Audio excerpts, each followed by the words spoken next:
सीमा की बहू पायल अपनी बहन से फोन पर झगड़ा कर रही थी। करीब 1 घंटा हो गया था और फोन पर दोनों बहनों के बीच में बहस हो ही जा रही थी।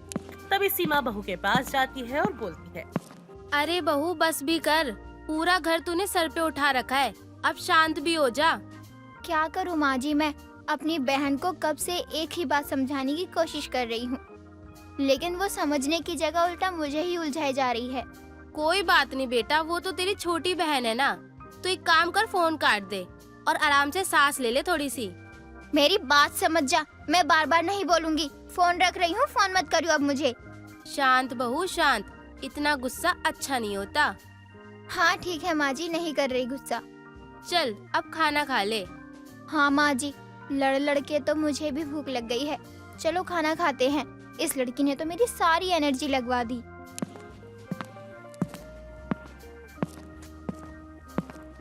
इतना कहकर पायल खाना खाने बैठ जाती है। गुस्से गुस्से में पायल काफी सारा खाना खा लेती है।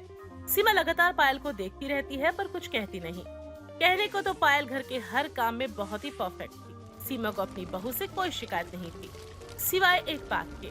पायल सुख हो या दुख या फिर अच्छा हो या बुरा, हर बात पर बस खाना ही खाया करती थी। ऐसे एक दिन टीवी पर एक फिल्म देख रही होती है और एक इमोशनल सीन आ जाता है। पायल उस सीन को देखकर रोने लगती है और जल्दी से फ्रिज में से केक निकाल कर आती है। रोती रोती फिल्म देखते हुए वो सारा केक खा जाती है। तभी वहाँ पर सीमा आती है और बोलती है। बहू ये क्या कर रही है? माँ जी फिल्म देख रही हूँ, बहुत ही इमोशनल सीन आ रहा है। अरे फिल्म छोड़, ये बता तू सारा का सारा केक खा गई? माँ जी मुझे नहीं पता चला, मैं इमोशनल हो गई थी और खाने लग गई और खाते खाते ही सारा खत्म हो गया। बहू तेरा कभी मुंह थकता नहीं है क्या? हमेशा खाती रहती है। क्या करूँ माँ जी, कुछ भी होता है ना तो बस ऐसा लगता है कि मेरे पेट में सायरन बज रहा है भूख का, और मैं जल्दी से कुछ खा लूं। अच्छा, इसका मतलब ये है कि तेरे को घर में कुछ खाने को नहीं मिलेगा तो तू क्या फर्नीचर भी खा लेगी? माँ जी ऐसा क्यों कह रही हैं आप? देख बहू, तेरी भलाई के लिए कह रही हूँ। ये जो तेरी आदत है ना बात बात पे खाने की, इसको तू थोड़ा कंट्रोल कर ले, वरना तू सारी जिंदगी ना बस खाती रह जाएगी। माँ जी क्यों आप मुझे बात बात पर टोकती रहती हैं? हो गई गलती तो हो गई, बस अब। टोकना पड़ता है क्योंकि तू बात बात पे जो खाती है मुझे तेरी चिंता होती है, लेकिन तुझे तो तेरी चिंता होती ही नहीं है। इतना कहकर सीमा वहाँ से चली जाती है। दिन गुजरते चले जाते हैं। सीमा हर दिन पायल को रोका टोका करती और उसे समझाती रहती, पर पायल बस बात बात पर खाना बंद नहीं करती। ऐसे एक दिन सीमा की पड़ोसन विमला की सास की मृत्यु हो जाती है। खबर पाकर सीमा जल्दी से पायल को लेकर विमला के घर पहुंचती है, जहां सीमा रोते हुए विमला से बोलती है। ये सब कैसे हो गया विमला? अरे मुझसे क्या पूछ रही है, उनसे जाके पूछ रहा। अरे चल बसी वो तो। अरे तुझे पता है इतनी लंबी बीमारी चल रही थी उनको, रात को ही टैब बोल गई बुढ़िया। अरे मेरा मतलब था मेरी सास, वो मैं ज्यादा भावनाओं में बह गई ना, इस वजह से। क्या करूं, बड़ा प्यार था उनसे। आंटी जी बहुत बुरा हुआ ये तो आपके साथ, थोड़ा संभालिए आप खुद को। अरे बेटा तुझे क्या पता बड़े होने का कितना सहारा होता है घर में। हाय रे, अरे अरे वो थोड़ा होती थी ना, बोल देती थी बेटा मैं कर लेती हूँ। अच्छी थी मेरी सास, क्या बोलूं। कभी कभी बर्तन, कभी झाड़ू, कभी कुछ कर लेती थी। अरे अरे मर जाता तो मर जाती, लेकिन काम वाली बाई को तो आने देती। सुबह का खाना कौन बनाएगा, वही तो सहारा थी मेरी। अरे ये तो काम वाली बाई है कुत्ती, अरे मेरा मतलब कुंती, जो आई नहीं रही इतने दिनों से। मेरे हाथ दुख गए काम करते करते, लेकिन उसको तो मेरी कोई परवाह नहीं है। अरे माँ जी आप क्यों चली गई, मुझे साथ ही लेके चली जाती। काम तो नहीं करना पड़ता, इतना काम हो जाता है आजकल। हे भगवान, अगर ये कह रही है तो ले जाओ इसे। अरे कम से कम मुझे भी शांति मिलेगी। मेरा मतलब है वो पड़ोसन शांति है ना, वो मुझे मिल जाएगी। और माँ तो चली गई, ये भी चली जाएगी तो मुझे सुकून मिलेगा। अरे दोनों की बक बक लड़ाई झगड़ों से मैं परेशान हो गया था, लेकिन माँ तो गई, अब ये भी चली जाए। अरे भगवान, अगर तू है तो सुन ले इसकी और उठा ले इसे। ताकि मैं दूसरी शादी कर सकूं, वो भी शांति के साथ। भगवान, इतनी ज्यादा इच्छा पूरी मत करना, बस काम वाली बाई को भेज देना, बर्तन तो धो देगी वो कम से कम। अब आपको पता ही है, मरी है तो थोड़े तो शब्द अच्छे बोलने पड़ेंगे, तो थोड़ा भगवान एडजस्ट कर लेना आप ही।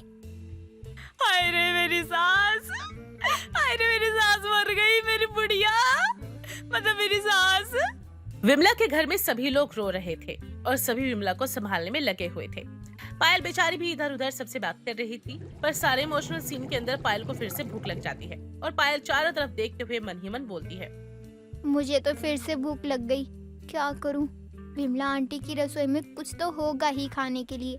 एक काम करती हूँ, जाकर रसोई में देखती हूँ, शायद कुछ खाने के लिए मिल जाए। मुझसे रुका नहीं जा रहा और बड़ी जोर से भूख भी लग रही है। पायल जल्दी से रसोई में जाती है और इधर उधर खाने का सामान टटोलने लगती है। तभी से रसोई में रखे दाल चावल मिल जाते हैं। पायल जल्दी से दाल चावल हाथों से ही खाना शुरू कर देती है। तभी वहाँ पर विमला आ जाती है और पायल को पागलों की तरह खाते हुए देखकर बोलती है, हाय रे मेरी सास चली गई, इसको कोई दुख नहीं है। अरे मेरी सास चली गई है, सुनाई दे रहा तेरे को? इतने खाने में पड़ी हुई है। अरे खा तो रही है ठीक है, 3-4 प्लेट ऐसे ठूस रही है जैसे कहीं को कभी खाना नहीं मिला। हाय रे, अरे नास पीटी कहीं की। आंटी जी, मैं खाना खा रही हूँ। अरे अरे हमारे घर में किसी की मौत हो जाए ना तो एक घुट पानी ना उतरे गले से, लेकिन इसको देखो, 4 प्लेट दाल चावल ठूस चुकी है। अरे थोड़ा तो बेटा मेरे लिए बचा दे। अरे मेरा मतलब है, तू इतना ठूस चुकी है, थोड़ा तो रख देती, कोई और खा लेता, नहीं खा लेती। अरे नास पीटी कहीं की, मैं कह रही हूँ कि भाई थोड़ा तो सब्र रख लेती। मेरी सास मरी है, पड़ोसन नहीं मरी, सास मरी है मेरी, थोड़ा गले से निवाला बाद में उतार लेती। मुझे भी बहुत दुख है, पर मुझे भूख भी बहुत लगी है। हाय रे, हे भगवान, उठा ले इस करमजली को, उठा ले। किसी को कोई फर्क नहीं पड़ रहा, मेरी सास मरी है तो। अरे वो बुढ़िया जो भी थी, अरे कमीनी थी या भुलक्कड़ थी या कंजूस थी, हर चीज में कंजूसी करती थी, लेकिन जैसे भी थी मेरी सास थी। तो सुधरेगी नहीं क्या? मेरी सास अच्छी थी, समझ रही है, अच्छी थी वो, बस मेरे पे जुल्म उठाती थी वो पूरे टाइम। अरे तेरी सास और तेरे परिवार वाले मुझे हिम्मत दे रहे थे, चली गई तो चली गई सास, अच्छा ही हुआ। लेकिन तू, अरे ठूस रही है तो ठीक है, लेकिन इतना कौन ठूसता है? इतने बर्तन खा गई तू तो। विमला के जोर जोर से बोलने की वजह से सीमा और वहाँ पर आए सभी लोग रसोई के बाहर जमा हो जाते हैं और सभी को पता चल जाता है कि पायल सबसे छुपकर रसोई में दाल चावल खा रही थी। विमला सभी के सामने पायल और सीमा की खूब बेइज्जती करती है। सीमा पायल का हाथ पकड़कर उसे उसके घर ले जाती है और पायल बोलती है, माँ जी, कम से कम दाल चावल पूरे तो खा लेने देती, बहुत ही ज्यादा स्वादिष्ट बने हुए थे। शर्म कर ले बहू, शर्म कर ले। अरे तू बात बात पे जो इतना खाती है ना, आज इसकी वजह से ना हम दोनों की कितनी बेइज्जती होते होते बची है। आज हम दोनों की कितनी ज्यादा बेइज्जती हुई है। क्या करूँ माँ जी, मैं तो आराम से बैठी थी, पर फिर मुझे भूख लग गई।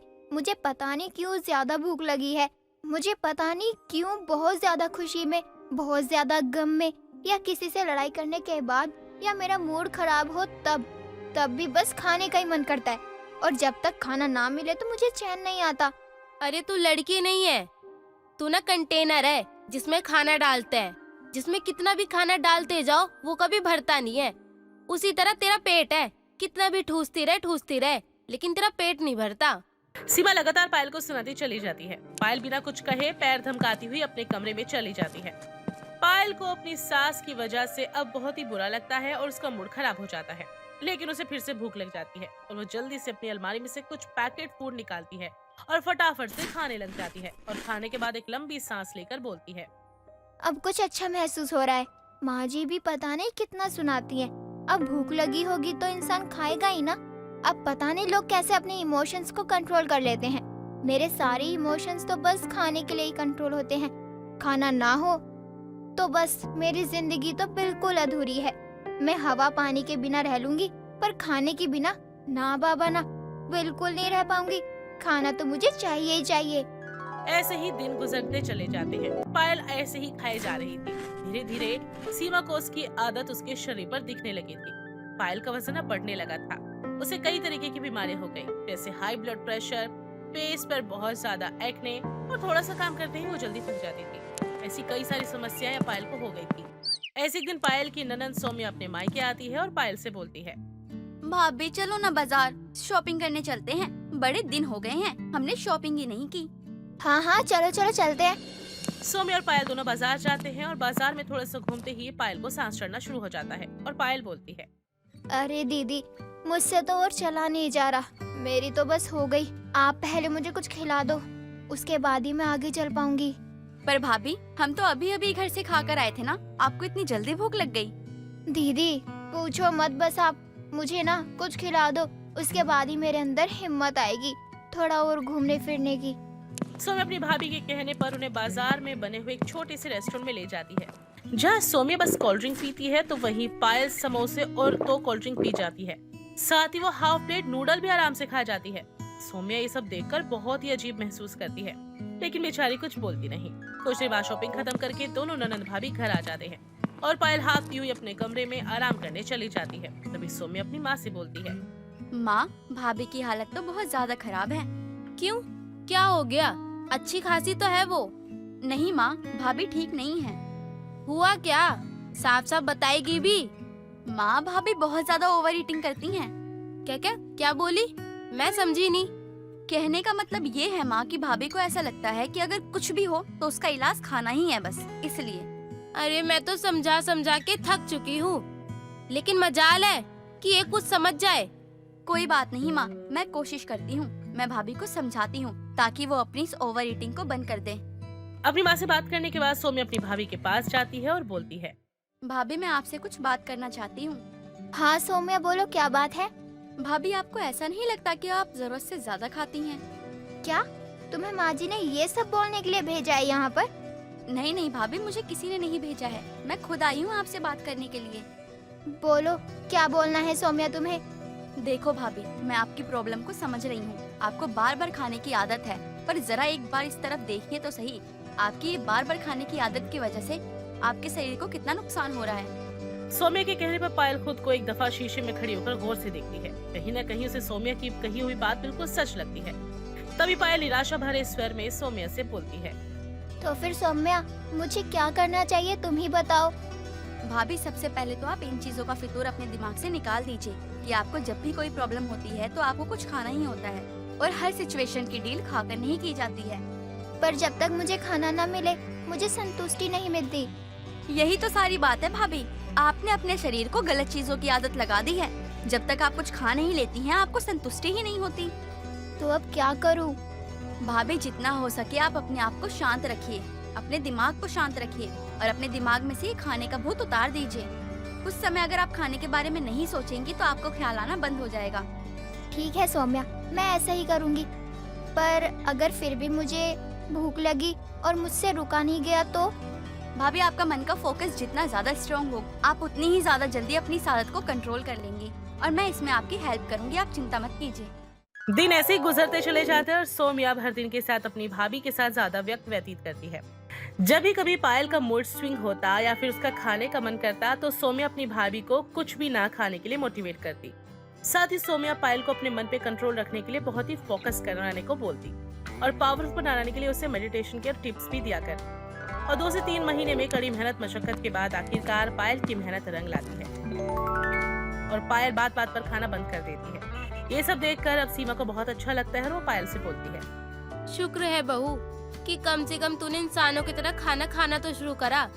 मुझे तो ये लगा था कि तेरा सारा जीवन ना बस खाते पीते ही बीत जाएगा। इसका सारा क्रेडिट माँ जी सिर्फ सौम्या दीदी को ही जाता है। अगर उन्होंने मेरी इस आदत को समझकर मुझे अच्छे से ना समझाया होता तो शायद मैं आज भी खा ही रही होती। अरे बस बस भाभी, कोई बात नहीं। वैसे एक चीज तो है सौम्या दीदी, जो आपने मुझे एक बहुत अच्छी सी सीख दी है। अगर किसी चीज पर 100% फोकस हो ना तो फिर चाहे 36 पकवान भी सामने क्यों ना रखे हो, एक भी उठाकर खाने का मन नहीं करेगा।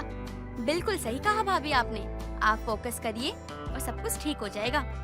ऐसे ही कुछ दिनों बाद सौम्या भी चली जाती है।